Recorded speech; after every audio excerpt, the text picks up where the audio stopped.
She said, "Dylan's better for me." Years later, she showed up begging, but I sent her back into the rain. Sometimes life moves forward in ways you never thought possible, but then the past comes knocking, dragging with it memories you worked so hard to bury. That's what happened to me. I'm 32 now, but when this all began, I was in my mid-20s, deeply in love with someone I thought I'd spend my entire life with, Lena.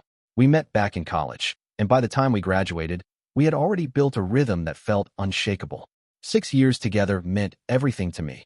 Late-night talks, cheap takeout dinners when we were too tired to cook, long road trips with playlists we argued over but secretly loved. Everyone around us assumed marriage was on the horizon. Honestly, I did too.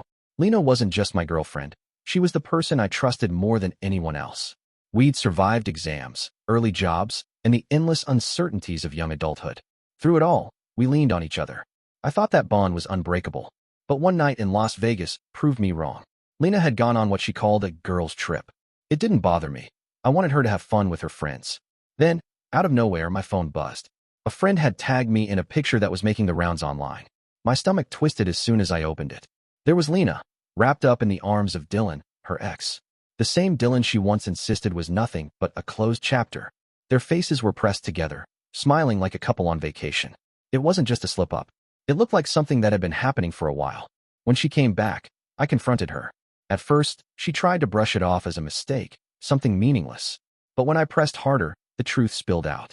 She hadn't just reconnected with Dylan in Vegas. She had been talking to him for months, sneaking around behind my back, convincing herself she owed it to herself to see what if. That conversation is burned into my memory. Her words came out sharp, careless even, while I sat there feeling like the ground had disappeared beneath me. I didn't yell. I didn't beg. I just packed her things, set them by the door, and told her I couldn't do it anymore. The silence that followed in my apartment was louder than anything I'd ever experienced. Nights stretched long and empty. I found myself questioning everything, not just her loyalty, but my own worth. Why wasn't I enough? What did Dylan have that I didn't? Those thoughts haunted me for years. I avoided serious relationships because the idea of trusting someone again felt impossible. Friends tried to push me back into dating, but I brushed them off. It was easier to keep things casual, to protect myself from the risk of being broken like that again. Over time, though, I rebuilt. Slowly, piece by piece. I surrounded myself with people who cared about me, invested in hobbies, and created a life I could be proud of on my own terms. It wasn't always easy, but I reached a point where I finally felt stable. Lena was no longer part of my story. At least, that's what I told myself. I thought her chapter was closed for good. But life, as I would find out, doesn't always respect the chapters we think we've finished. It was a Friday evening, the kind where the rain doesn't just fall. It lingers, steady against the windows, making the whole place feel quieter than usual. I was half settled on the couch, not expecting anything out of the ordinary, when a knock came at the door. At first, I figured it was a package. Maybe something I had ordered and forgotten about. But when I opened the door, my heart almost stopped. Standing there was Lena. She looked nothing like the woman who once walked out of my life with her head held high. Her hair was damp from the rain, strands sticking to her face. The confidence she always carried seemed stripped away, replaced with exhaustion. And those eyes, once so certain, were filled with something I hadn't seen before, regret. For a moment, neither of us spoke. The only sound was the rain tapping against the porch. She finally whispered, "Ethan, I need to talk to you." I froze. Part of me wanted to slam the door right then and there. Every memory of what she'd done came rushing back, sharp and painful. But curiosity, or maybe habit, kept me rooted to the spot. Against my better judgment, I stepped aside. She walked in slowly, as if unsure she even belonged there anymore. The silence stretched until she broke it, her words stumbling out in fragments.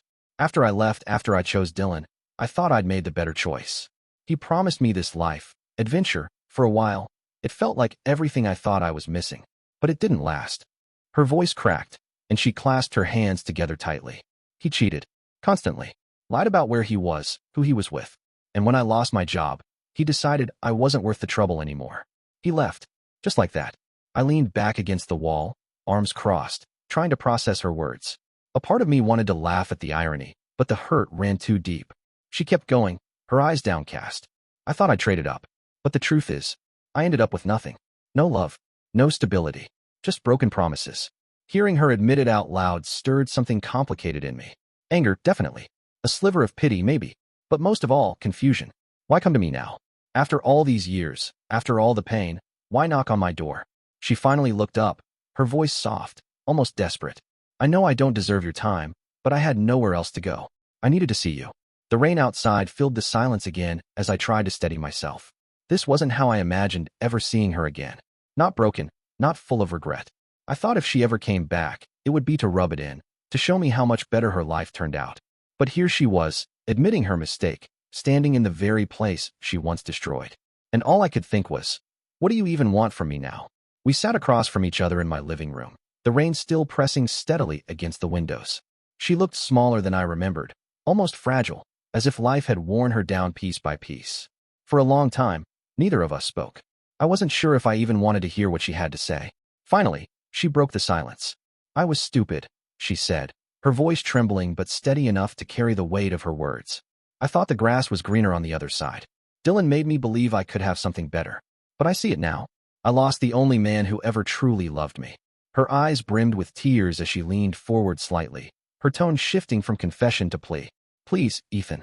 I don't want to lose you again. I sat there, jaw tight, every nerve in my body on edge. Inside, it felt like a storm was brewing. Anger, sadness, disbelief, all tangled together. Part of me wanted to remind her of the countless nights I'd spent alone, staring at the ceiling, wondering why I wasn't enough. Another part, the part that still remembered what it felt like to love her, wondered if forgiveness was even possible. She reached for my hand, and instinctively, I pulled back. The gesture alone stirred memories I had buried deep, the way her hand once fit perfectly in mine, the promises we made about a future that never came. I looked straight at her and asked, do you even realize what you did to me? She blinked, startled by the sharpness in my tone. Do you know how many nights I lay awake questioning myself? I continued, wondering if I wasn't good enough, if I was missing something you needed. Do you know what it feels like to watch the person you trusted most treat you like a backup option? Her tears spilled over then, running freely down her face. She covered her mouth as if to keep from breaking apart completely. I know, she whispered. I know I destroyed you. I can never undo that. But I swear, Ethan, I've changed. I'm not the same person I was back then. Her voice shook as she continued. I've been following your life, you know, watching from afar, seeing you grow, seeing you smile with friends. And I hated myself for it, because I could see that you were finding peace without me. And I've been living with nothing but regret. Hearing that was surreal. The woman who once shattered me was now sitting in my living room, desperate to rewrite her past. Her regret was real, I could see that much. But was it enough? Could remorse undo the kind of damage she had left behind? The weight of it all pressed down on me. I wanted to say something, anything, that would make sense of the mess between us. But the truth was, I wasn't sure if there was anything left to salvage. The room felt heavy, weighed down by all the years that had passed between us. The only sound breaking the stillness was the steady rain outside, tapping against the glass like a reminder of time slipping away. Lena sat on the edge of the couch, her face buried in her hands, while I stood by the doorway, arms crossed, trying to keep my emotions contained. Finally, I asked the question that had been gnawing at me since she showed up. Why now, Lena? My voice wasn't raised, but it carried the weight of everything I had wanted to ask for years. She looked up, her face streaked with tears, her eyes red and swollen. Because I've lost everything, she said quietly. Dylan left me with nothing but debts. When I needed him most, he disappeared. My family, they don't even talk to me anymore. Not after what I did to you. They saw how much it broke you. They couldn't forgive me either. Her words hit harder than I expected. I could see the shame in her expression, the way she struggled to hold my gaze. She took a shaky breath. I thought I had it all. I thought Dylan was the answer. And when it all crumbled, I realized the only person who ever loved me without conditions was you. I traded away something real for an illusion, and I've regretted it every day since. For a moment, I almost pitied her. Almost. But pity isn't the same as love. Pity doesn't erase betrayal. And now you think you can just come back here, I said slowly. Because you've hit rock bottom? You think I'm some safety net, waiting for you to realize what you lost. She flinched, but didn't argue. Instead, her voice softened to almost a whisper. No, I know I don't deserve to be here. I know I don't deserve you. But I had to try. Because I can't carry this anymore, not without at least telling you how sorry I am. Her words hung in the air, fragile and desperate. I leaned against the wall, staring at her. For years, I had imagined this moment. Her finally admitting she was wrong, that she threw away something she could never get back. But now that it was happening, it didn't bring the satisfaction I thought it would. If anything, it only reminded me of how deep the wounds really went. The truth was, she wasn't just asking for forgiveness. She was asking for a second chance. And the question that kept echoing in my mind was, did she deserve even a second of my time? For a long while, I didn't say anything. I just sat across from her, watching as she wiped her face with the sleeve of her jacket. The silence stretched until it became unbearable. Finally, I let out a short, humorless laugh. So, let me get this straight. You cheat. You lie. You walk out with him. And when your fantasy life crumbles, you come crawling back? Do you hear how entitled that sounds? Her lips trembled, but she didn't look away. I know. I know how it sounds. I don't deserve your forgiveness, Ethan. But I'm begging you, just talk to me. Let me try to make it right. I leaned back, the memories flooding in whether I wanted them to or not. The nights we cooked together in that cramped apartment, burning pasta but laughing it off. The quiet mornings where she'd rest her head on my shoulder while we planned out a future, kids, vacations, a life we thought we had all figured out. But just as quickly, those warm memories were pushed aside by another image. The photo of her in Vegas, kissing Dylan like I had never existed. The humiliation when friends started calling, asking if it was true. The way my chest physically ached while I packed up her belongings, realizing the girl I thought was my forever had chosen someone else. I leaned forward, my voice sharper now. You broke me, Lena. You don't understand what it's like to question your own worth because the person you trusted most treated you like an option. Do you know how hard I had to fight to feel normal again? To even trust my own judgment? She looked down at her hands, her shoulders shaking. I know, she whispered, and I'll never stop regretting it. I'll never stop regretting what I did to you. There was sincerity in her voice, I'll give her that. But sincerity after years of silence didn't feel like enough. It felt too easy, too convenient, like she only found the truth when she had nowhere else to go. I stared at her, trying to see if there was anything left of the person I once loved. But all I saw was the woman who chose someone else, and only came back when her world fell apart. And for the first time that night, I realized, maybe this wasn't about me at all. Maybe it was just about her fear of being alone. Lena wiped at her face again, her voice shaking but steady enough to get the words out. I know I can't undo what I did, but I can spend the rest of my life proving I've changed. Just give me the chance, Ethan. Please. Her desperation filled the room, pressing down like the humidity before a storm. And then, cutting through the weight of the moment, my phone buzzed on the table. I glanced at it out of habit. A name lit up the screen, Sophie. The sight of her name was grounding, a sudden reminder of the life I had built after Lena. Sophie wasn't dramatic, she didn't play games. She was kind in ways that felt steady, consistent. We weren't deep into our relationship yet, but there was something about her that felt different, healthy, real. I didn't answer the phone, but Lena noticed. Her eyes darted toward the screen, then back at me.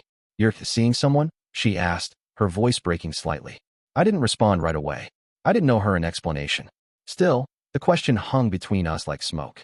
Her face crumpled as realization sank in. Please, Ethan, don't throw away what we had because of one mistake. We can fix this. I'll do anything. That word, mistake, snapped something in me. One mistake. I said, my voice sharp now. You lied to me for months. You carried on behind my back, told me I was the only one while sneaking off with him. That wasn't a mistake, Lena. That was a choice. Over and over again. She reached toward me again, her hands shaking. I don't care what you call it. I need you. I need us.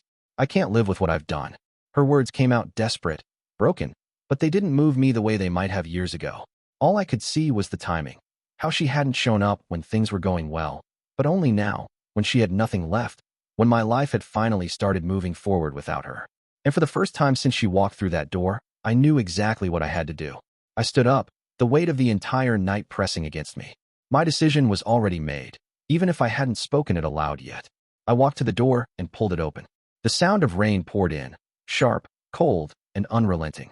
I'm not the man you left behind, I said, my voice steady. That version of me, the one who was naive and blindly trusted you, he's gone. He died the night you betrayed me. Lena's eyes widened, her face falling as the reality of my words settled in. She stumbled toward me, her voice breaking. So this is it. After everything we had, you're just going to let me go? I held her gaze, jaw tight. This isn't letting you go, Lena. This is closure. You wanted forgiveness? I gave you honesty. But second chances, those belong to people who didn't throw away the first one. Her shoulders slumped, the last flicker of hope draining from her face. She hesitated for a second, then stepped outside into the rain. I closed the door behind her. The click echoed through the room, final and absolute. For the first time in years, I felt something I hadn't expected to find that night. Freedom. The knock on my door had threatened to reopen wounds I thought were healed, but instead, it sealed them shut. I wasn't bitter. I wasn't angry anymore. I was done. I turned back to the table, where my phone still sat, Sophie's name glowing softly on the screen. I picked it up and typed out a simple message. It wasn't about running from the past. It was about choosing the future. As I hit send, one thought settled in clearly. The past doesn't deserve to own the future. And Lena? She would have to live with the weight of her choices, long after the rain stopped. I appreciate you watching till the end. Hit that subscribe button and stay tuned for more content.